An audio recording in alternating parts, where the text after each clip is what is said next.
Hello বন্ধুরা, আজকে বানাবো ইলিশ মাছের মাথা দিয়ে পুঁই শাক। তার জন্য মাছটাকে ভেজে নিচ্ছি। মাছের মাথাগুলো প্রায় ভাজা হয়ে এসছে, আর একটু হলে নামিয়ে নেব। মাছের মাথাটা ভাজা কমপ্লিট হয়ে গেছে। প্রায় ফোড়ন দিলাম শুকনো লঙ্কা, একটু পাঁচ ফোড়ন দেওয়ার পরে সবজিগুলোকে আস্তে আস্তে দেবো। আসলে সবজিগুলো ভেজে করলে খুব ভালো হয়, তো এখানে ভাজলে একটু তেলটাও বেশি লাগে, তার জন্যই মানে এমনি নর্মালি করছি। এর মধ্যে মশলা দিয়ে দিলাম জিরের গুঁড়ো, ধনের গুঁড়ো, লঙ্কার গুঁড়ো, হলুদের গুঁড়ো দিয়ে এটাকে কষানো হচ্ছে।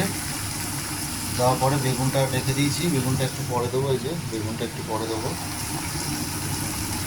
এবার পুঁই শাকটা দিয়ে দেবো।